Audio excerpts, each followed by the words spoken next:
Hello, everybody. Scott Golden here with the Superstars of Wrestling series for December 1991, specifically December 6th on this particular edition.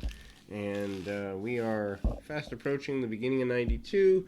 We are fast approaching, well, actually less than a week away in this particular episode from Tuesday in Texas, which is the, setup for Royal Rumble 92. Lots of stuff worth mentioning here. We move into the first match of the day. That amounts to a run of the Legion of Doom, aka the Road Warriors. Obviously, your tag team champions, still your tag team champions. They are facing a masked team, which is rare at this time in WWF, not necessarily in history. Sorry about that. I had a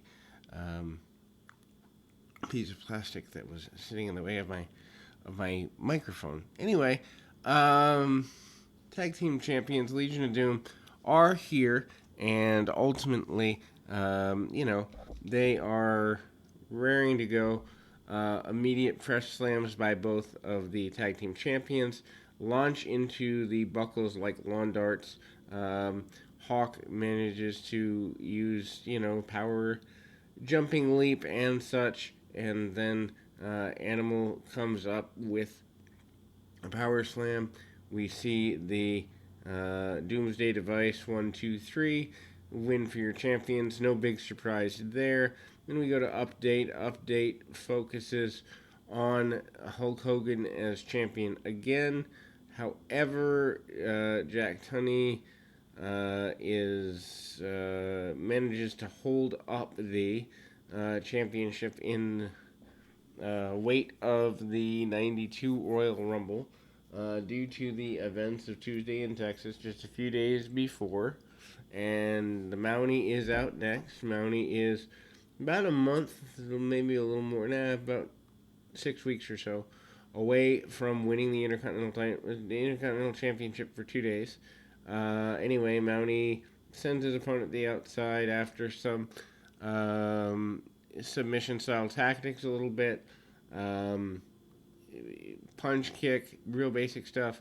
Leaping back elbow from the Mountie. Mountie calls out Bret Hart post-match after his win and basically promises to be the Intercontinental Champion. Speaking of which, Intercontinental Champion Bret Hart is up in your grill, in your face for the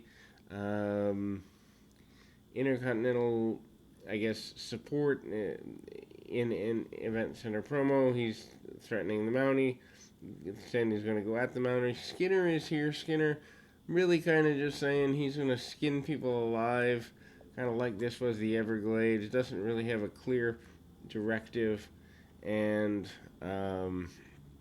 they talk about the Survivor Series showdown, and they show this piece of the Survivor Series showdown. Repo Man with a retrieval of the $1 Million Belt, otherwise known as a repossession of the $1 Million Belt. That obviously doesn't please Virgil, but does please the $1 Million Man. We go to a enhancement match. $1 Million Man back with his $1 Million Belt, and the fans are not happy with this. Ross Greenberg, regular enhancement talent here. DiBiase is happy that the belt is back, as he states in an inset. Body slams, punches, kicks, and the diving diagonal punch from DiBiase. Sherry Martel, a.k.a. Sensational Sherry, still the manager for Ted DiBiase here. They don't switch off until, I think it's January, February of 92. Big power slam by DiBiase. He has one of the better power slams. $1 Million Dream and stuffing the money down the throat of his opponent. And then Hacksaw Duggan kind of talking about loving the USA, wanting to get even with the Nasty Boys and others. Beverly Brothers talking about getting rid of the Bushwhackers. Beverly Brothers along with the Genius, both of these obviously in the Event Center format. Owen Hart and Jim Neidhart start as a team here. Neidhart was off TV for only a couple of weeks after the attack by Ric Flair. Owen Hart and Jim Neidhart are your New Foundation, of course, playing off the Hart Foundation. And the baggy MC Hammer pants by Owen Hart. Owen Hart runs into Kato of the Orient Express, formerly, I think formerly. Um, and Owen, obviously one of the best ever. I actually prefer Owen over Brett when watching him wrestle, but that's just me. Anyway, uh, a hip toss and the up and over, working the arm.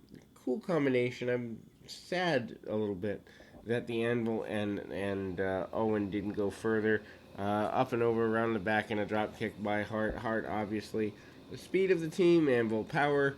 Slingshot catapult by the Anvil, and he gets a victory there. We kind of go to a, I guess, Royal Rumble promo even here. So that's what, about 6 weeks out, 7 weeks out, something like that.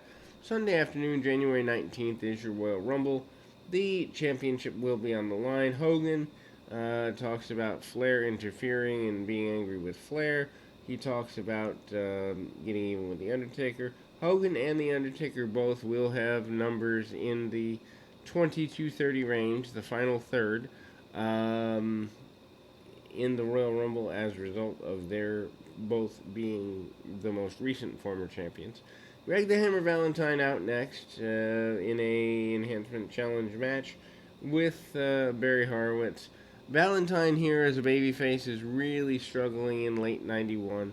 I think he leaves probably within a few months here. Maybe he's here for the Rumble, but leaves soon thereafter as he has a short WCW stint in early 92, which I actually enjoyed a little of.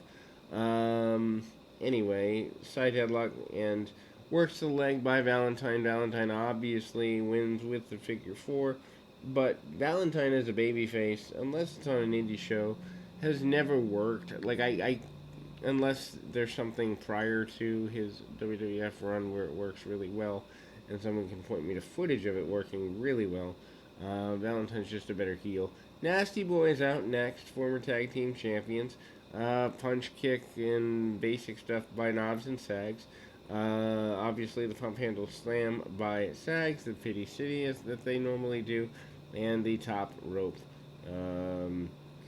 Elbow drop and the like, and obviously the Nasty Boys are still a crown jewel in the stable of Jimmy Hart. The Bushwhackers plugging upcoming matches with the Beverly Brothers. IRS still talking about his wars upcoming with the Boss Man.